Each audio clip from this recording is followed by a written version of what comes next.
Career మొదట్లో పవన్ కళ్యాణ్ చేసిన ప్రతి సినిమా మంచి విజయం సాధిస్తూ మంచి గుర్తింపు కూడా తెచ్చిపెట్టింది. మరి ఇలాంటి క్రమంలోనే ఆయన చేసిన సినిమాలు గతంలో ఫ్లాప్ అయినప్పటికీ ఆయన క్రేజ్ మాత్రం అంతకంతకు పెరుగుతూనే వచ్చింది. ఇక ఇప్పుడు ఆయన రాజకీయంగా ముందుకు సాగుతున్నారు. ప్రస్తుతం ఏపీ డిప్యూటీ సీఎం పదవి బాధ్యతల్ని కొనసాగిస్తున్నారు.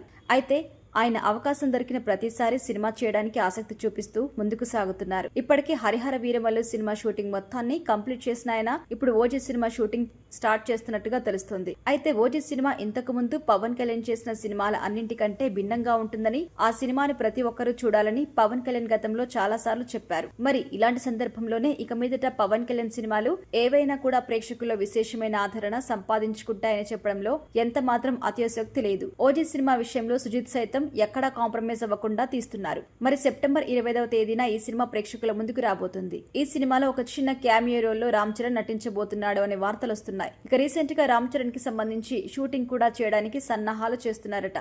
ఒకవేళ రామ్ చరణ్ కనుక ఈ సినిమాలో కనిపించినట్టయితే ఈ సినిమా బ్లాక్ బాస్టర్ అవ్వడమే కాకుండా నెక్స్ట్ లెవెల్ కి వెళ్తుంది. ఇక ఇలాంటి దర్శకుడు ఇంతకు ముందు చేసిన సినిమాలతో పెద్దగా సక్సెస్ అయితే సాధించలేదు. కాబట్టి ఈ సినిమా చేసి పాన్ ఇండియాలో తాను కూడా టాలెంటెడ్ డైరెక్టర్ గా ఎదగాలనే ప్రయత్నంలో ఉన్నట్టుగా తెలుస్తుంది. ఇక ఓజీ నుంచి వచ్చిన గ్లిమ్స్ ప్రేక్షకులను విపరీతంగా అలరించాయి. అలాగే టీజర్ సైతం ప్రేక్షకుల్లో విశేషమైన ఆదరణ సంపాదించుకుంది. అనుకున్న సమయానికి సినిమాను తీసుకురావడానికి, సినిమా పనులను శరవేగంగా పూర్తి చేయడానికి మూవీ టీం అయితే విపరీతంగా ప్రయత్నం చేస్తున్నారు.